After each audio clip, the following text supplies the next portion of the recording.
3 പെൺകുട്ടികൾ ഒരു പയ്യനെ സ്നേഹിച്ചു. നിന്നെ ഒരുപാട് ഇഷ്ടമാണെന്ന് പറഞ്ഞ് 3 പേരും പിന്നാലെ നടക്കുകയാണ്.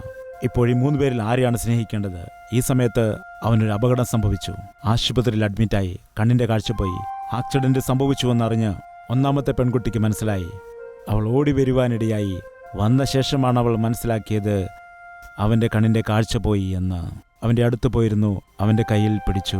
ഇങ്ങനെ സംഭവിക്കുമെന്ന് ഞാൻ ഒരിക്കലും പ്രതീക്ഷിച്ചിരുന്നില്ല. ഞാനും പ്രതീക്ഷിച്ചില്ല. ഒരു കാര്യം മാത്രം പറയാം. എന്താണ്? കാഴ്ചയില്ലാത്ത നിന്നോടൊപ്പം എനിക്ക് എത്ര കാലം ജീവിക്കുവാൻ കഴിയും? സത്യം പറയൂ, കാഴ്ചയില്ലാത്ത നിന്നോടൊപ്പം എനിക്ക് സുഖമായി ജീവിക്കാൻ കഴിയുമോ? അപ്പോൾ അവൻ പറയുകയാണ്, കണ്ണുകൾ നഷ്ടപ്പെട്ട എന്നോടൊപ്പം നിനക്ക് എങ്ങനെ സുഖമായി ജീവിക്കാൻ കഴിയും? അതുകൊണ്ട് നീ പോവുക, നിന്റെ വഴി തിരഞ്ഞെടുത്തു കൊള്ളുക എന്ന് പറഞ്ഞു. വളരെ നന്ദിയുണ്ട്, ഇത്രത്തോളം നിനക്ക് മനസ്സിലാക്കാൻ കഴിഞ്ഞല്ലോ എന്നവൾ പറഞ്ഞു. അവൾ എഴുന്നേറ്റ് പോയി. 2ാമത്തെ പെൺകുട്ടി വന്നു. അയ്യോ, ആക്സിഡന്റ് പറ്റിയല്ലോ, ഇപ്പോഴെങ്ങനെയുണ്ട്? ഒന്നും പറയാറായില്ല.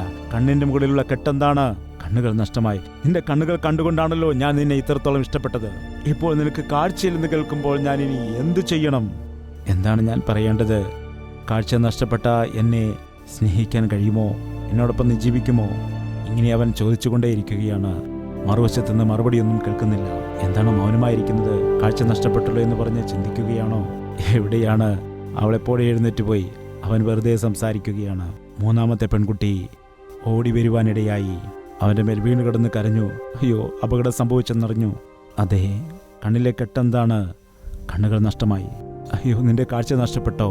എങ്ങനെ ജീവിക്കണമെന്ന് എനിക്കറിയാൻ കഴിയുന്നില്ല. ഒരുപക്ഷെ ഞാൻ നിന്നെ വിവാഹം കഴിച്ചാൽ നിന്നെ എങ്ങനെ പോറ്റണമെന്ന് എനിക്ക് അറിയാൻ കഴിയുന്നതേയില്ല. പെൺകുട്ടി പറഞ്ഞു, നിന്റെ കണ്ണുകൾ പോയെങ്കിലെന്താ? എൻ്റെ കണ്ണുകളുണ്ടല്ലോ. ഞാൻ നിന്നെ എൻ്റെ പൊന്നുപോലെ നോക്കിക്കൊള്ളാം. നിന്റെ സൗന്ദര്യത്തെയല്ല ഞാൻ ഇഷ്ടപ്പെട്ടത്, നിന്നെയാണ് ഞാൻ സ്നേഹിച്ചത്. ഞാൻ നിന്നോടൊപ്പം കാണും. കണ്ണിൽ കെട്ടിയ കെട്ട് അവൻ അഴിച്ചു മാറ്റി. കണ്ണുകൾക്ക് നല്ല കാഴ്ചയുണ്ട്. എന്താണ് പരീക്ഷണം? 2 പേർ വിട്ടുപോയി. എന്നാൽ നിന്റെ സ്നേഹം യഥാർത്ഥ സ്നേഹമാണെന്ന് നീ തെളിയിച്ചിരിക്കുന്നു. ഇനിയുള്ള കാലം നിന്നോടൊപ്പം ജീവിക്കുവാൻ ഞാൻ ആഗ്രഹിക്കുന്നു. പ്രിയ സഹോദരിമാരെ, അനുജന്മാരെ, ഇപ്പോൾ കാണുന്ന അഴകും സൗന്ദര്യവും എല്ലാം മായയാണ്, വ്യർത്ഥമാണ്.